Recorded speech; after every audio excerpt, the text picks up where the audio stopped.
열왕기상 8장 말씀 또 오후에 이렇게 또 은혜를 나누도록 하겠습니다. 자, 솔로몬이 성전을 건축하고 내가 또 그곳에 우리 조상들을 애굽 땅에서 인도하여 내실 때에 그들과 세우신 바 여호와의 언약을 넣은 궤를 위하여 한 처소를 설치하였노라. 자, 이 언약궤가 지금 모세로부터 받은 지가 몇 년이 흘렀습니까? 500년, 500년. 500년 이거 짧은 세월이 아니죠. 참 긴 세월입니다. 500년 동안 물론 이제 블레셋에 빼앗기기도 하였지만 여전히 이스라엘 가운데 남아있다라는 것이 참 이건 세계 역사에도 없는 그런 역사입니다. 사람이 이것을 지키려고 하였다면 과연 지켜낼 수 있었을까? 이스라엘은 가나안 땅에 들어와서 많은 전쟁과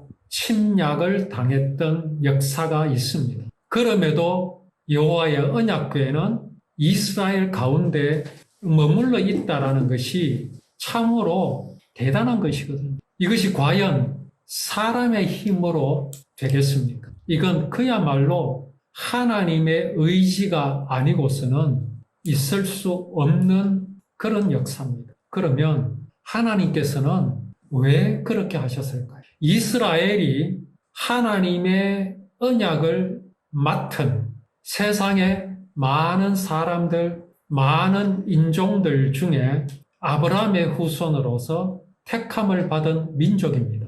과연 그들이 하나님의 언약을 맡았다고 해서 특별한 혜택을 누린 것이 있겠습니까? 있다고 생각이 드십니까? 사실 육신적으로 보면 이스라엘이 그렇게 혜택을 받았다고 볼 수가 없습니다. 남들이 당하는 어려움 다 당했습니다. 광야에서 생고생을 했습니다. 그렇지 않습니까? 또 가나안 땅, 약속의 땅, 그야말로 복지, 귀한 성에 그들이 들어갔지만 500년 내내 전쟁에 시달렸습니다. 그렇죠. 전쟁이 끊이지 않았습니다. 지금 이제 겨우 전쟁에서 벗어나서 예루살렘 성전을 건축하고 또 왕궁을 건축하였습니다. 이게 지금 실로 500년 만에 있는 그런 기쁨입니다. 그렇다고 봤을 때 과연 이스라엘 백성들이 애굽보다 더 잘 살았습니까? 더 평안했다고 볼 수 있습니까? 없습니다. 그들에게 율법이 없었다면 하나님의 그 구원의 언약을 그들이 맡았지 않았다면 그들은 어떠했겠습니까? 이스라엘 역사를 가만히 보면요. 남의 땅을 빼앗는 어떤 침략의 역사는 찾아볼 수 없습니다. 지금 문제가 되고 있는 요르단 서안 쪽에 그 정착촌, 그것 때문에 많은 그런 말들이 있지만 이스라엘 입장에서는 역사적으로 자기 땅입니다. 빼앗은 땅이고 하나님께서 허락하신 땅입니다. 그들은 하나님께서 가나안 땅에 입성하게 하신 이후로 침략 전쟁을 해본 적이 없습니다. 경상도보다 별로 크지 않는 그 땅에서 그들은 지금까지 그렇게 살아오고 있습니다. 또 심지어는 멸망하기도 하였습니다. 그리고 다시 이스라엘로 돌아갔다가 또 흩어졌다가 불과 한 몇 년 전입니까? 1940 몇 년쯤 됩니까? 그들이 2차 대전이 끝나고 가나안 땅으로 또 돌아가고 그런 역사를 겪고 있습니다. 아니, 하나님의 언약을 맡아 있는데 오히려 그렇지 않은 나라, 그렇지 않은 민족보다 더 고생을 합니다. 왜 그럴까요? 불공평한 거 아닙니까? 그런데 참 중요한 것이 무엇입니까? 오늘 여기 솔로몬이 성전을 건축하고 거기에 무엇을 설치하려고 합니까? 이 성전을 설치한 이유가 무엇입니까? 언약궤를 위하여 성전을 지은 것 아닙니까? 그래서 이스라엘 역사를 보면 완전 언약궤가 중심입니다. 언약이 중심입니다. 이제는 언약을 이루셨으니 무엇이 중심이 됩니까? 그 언약을 이루신 예수 그리스도가 중심입니다. 그런데 불행하게도 지금 저 유대 땅 이스라엘은 그 예수를 인정하지 않고 있습니다. 그렇지만 하나님의 약속은 그 땅을 중심으로 하고 있다는 사실을 우리는 분명히 알아야 합니다. 예수님께서 승천하셨지요. 감람산에서 승천하셨습니다. 그리고 그 예수님은 그리로 또 오실 것입니다. 이거는 분명한 지명입니다. 하나님께서 그 땅을 지명하셨습니다. 모든 사람이 볼 수 있도록 그리로 오실 겁니다. 이 말씀은 무엇을 보여주시느냐 하면 이스라엘은 하나님께서 그 약속을 이루시기 위해서 다윗을 통하여 이스라엘을 구원하셨듯이 그곳에 언약궤를 영원히 두게 하시기 위해서 다윗을 쓰신 것과 같이 예수 그리스도가 역시 그 땅, 이스라엘 그 땅에 임하게 하시기 위해서 하나님께서는 그 땅을 지키실 것이라는 사실입니다. 근데 이것에 대한 믿음이 심하게 아마 흔들릴 날이 옵니다. 왜 그렇습니까? 지금도 그렇습니다. 지금 이스라엘에 심각한 흐름이 있습니다. 뉴스에는 잘 안 나오는데 이스라엘에 그 보수 진영들이 있습니다. 모세의 율법을 지키자면서 이제 그것을 정치의 하나의 모태로 삼아서 하는 그런 이제 정치가 점점 설 자리를 잃어가고 있습니다. 저 율법의 나라가 동성연애를 찬성을 하고 페미니즘 운동이 일어나고 그런 가운데 있습니다. 소위 그 반대파들이 시위를 하는데 등장한 깃발이 있었습니다. 그게 북조선 깃발이 인공기였습니다. 인공기. 참 이상하죠? 왜 그 사람들이 인공기를 흔들까요? 그 사람들의 주장은 이런 것이었습니다. 저는 보수 꼴통들이 이 나라를 지배하게 되면 이스라엘은 북한과 같이 된다라는 그것을 이제 나타내기 위해서 인공기를 흔들고 있습니다. 정권이 바뀌어야 된다는 거죠. 이스라엘의 보수는 우리가 말하는 그런 보수와 다릅니다. 솔로몬의 그런 생각, 다윗의 생각을 따르는 사람들. 이제 그런 사람들이 설 자리를 잃어가는 세대가 되었습니다. 과연 이스라엘의 전쟁이 났을 때 지금으로부터 50년 전, 40년 전처럼 미국에 유학 가 있던 유대 청년들이 과연 이스라엘로 돌아갈까요? 그렇지 않습니다. 또 지금 이스라엘에는 그동안에는 기름이 없었거든요. 유전이 없었습니다. 그런데 최근에 유전을 발견했습니다. 그 매장량이 어마어마합니다. 사우디아라비아의 매장량을 넘어선다고 합니다. 대단한 거죠. 자원의 보고입니다. 이런 이스라엘을 주변국이 가만둘 리 있겠습니까?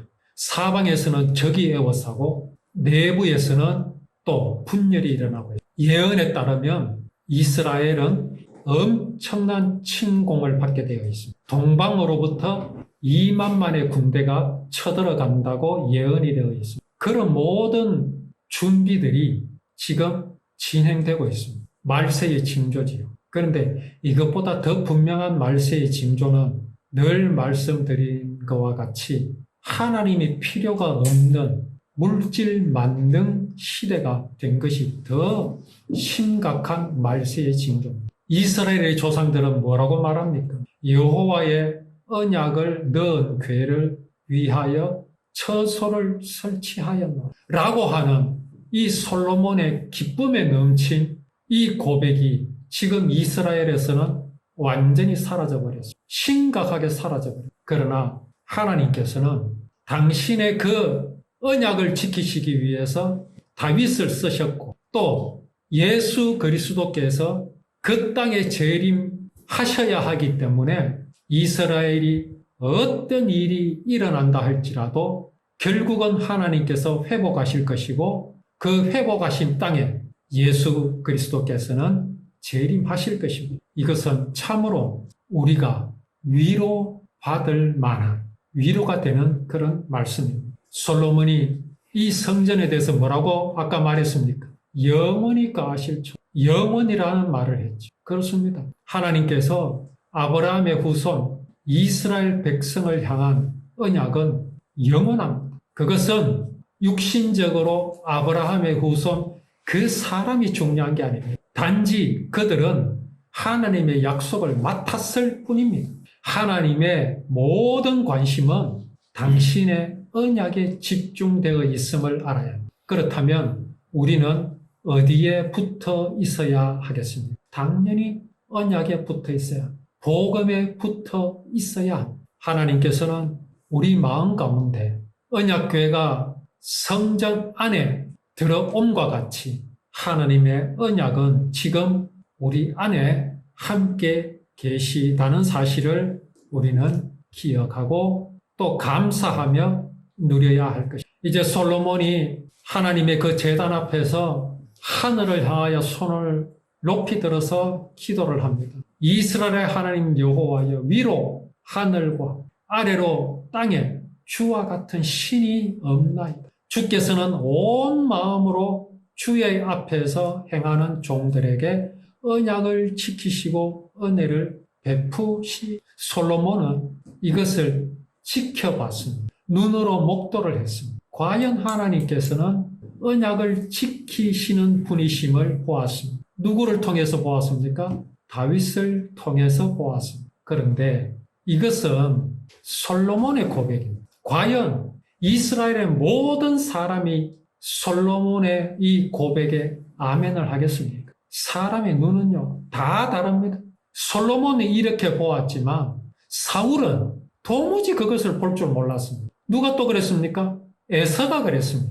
도무지 그걸 볼 줄 몰랐습니다. 또 누가 못 보았습니까? 이스마엘이 못 보았습니다. 거슬러 또 올라가면 누가 못 보았습니까? 가인이 그랬습니다. 똑같은 눈을 가지고도 하나님의 은혜를 볼 줄 아는 눈이 있었고 그것을 전혀 깨닫지 못하는 그런 눈도 있었다라는 사실입니다. 자, 우리는 오늘 이 말씀을 읽으면서 솔로몬이 어떻게 하나님께서 언약을 지키시는 하나님이신 것을 볼 수 있었느냐라는 그 방법, 그 요령을 우리는 알아야 합니다. 어떻게 해서 그럴 수 있었을까? 여기에 필요한 것이 무엇이겠습니까? 예수님이 말씀을 전하시고 심령이 가난한 자는 복이 있나니 그래서 심령이 가난해졌을 때 우리는 하나님께서 언약을 지키시며 이루시는 것을 볼 수 있습니다. 내 심령이 가난해지지 않으면 결코 우리는 이거 눈치 못 챕니다. 마음이 높아져 있으면요 결코 볼 수가 없습니다. 사울이 그랬습니다. 에서가 그랬고요. 이스마엘이 그랬습니다. 가인이 그랬었습니다. 그들의 마음은 높아져 있었기 때문에 솔로몬이 보는 이것을 볼 줄 몰랐습니다. 그러면 우리는 어떻게 가난해질 수 있겠습니까? 내게 있는 것을 막 비우면 됩니까? 그게 바로 신념입니다. 우리는 비울 것도 없는 존재임을 알아야 합니다. 인생이 어떤 존재입니까? 성경은 분명히 우리에게 보여주시지. 마음에서 하나님을 상실한 것이 바로 인생이라고 성경은 분명히 말씀합니다. 하나님을 상실하였다. 이게 무슨 뜻입니까? 영혼을 상실하였다. 생명을 상실하였다라는 겁니다. 그게 인생입니다. 생명을 상실하였으니 더 잃을 것이 어디 있습니까? 더 잃을 것이 없습니다. 욕심이 왜 있겠습니까? 돈의 욕심, 명예의 욕심, 재물의 욕심 왜 있겠습니까? 너무 형편이 가난하니까 아무 것이나 다 좋게 보이는 겁니다. 갖고 싶어 보이고 누리고 싶어 안달이 나고 그런 겁니다. 왜요? 너무 가난하기 때문에 그렇습니다. 내가 가난해질 수 있는 방법은 하나님의 말씀을 보면 됩니다. 우리는 생명을 상실한 존재라는 사실을 잊어서는 안 됩니다. 이게 바로 솔로몬의 비결입니다. 다윗의 비결이며 야곱의 비결입니다. 또한 이삭의 비결이며 아브라함의 비결이고 또 아벨의 비결입니다. 그들이 왜 하나님의 언약에 매달렸을까요? 그들은 정말 진실히 내 마음속에 생명이 없다는 사실을 발견했기 때문에 그렇습니다. 그것을 가르쳐 주는 데는 오직 말씀뿐입니다. 오늘 우리가 내 정체를 분명히 알게 되었다는 사실은 매우 중요합니다. 참으로 감사한 일입니다. 솔로몬의 마음이 언약을 향하여 있다라는 이 마음이 된 것은 그가 자신을 말씀을 통해서 알았다라는 사실. 하나님께서는 이렇게 가난한 우리들에게 찾아오셔서 우리가 잃어버린 생명을 주셨습니다. 이스라엘이 하나님의 언약을 보관할 처소를 마련하였고 드디어 언약을 간직하게 되었다는 사실이 오늘 하나님께서 우리에게 주신 그 생명과 같은 겁니다. 오늘 이스라엘이 기쁨으로 누리는 이 기쁨이 나의 기쁨임을 알고 정말 감사하며 누리는 우리의 믿음이 되기를 원합니다.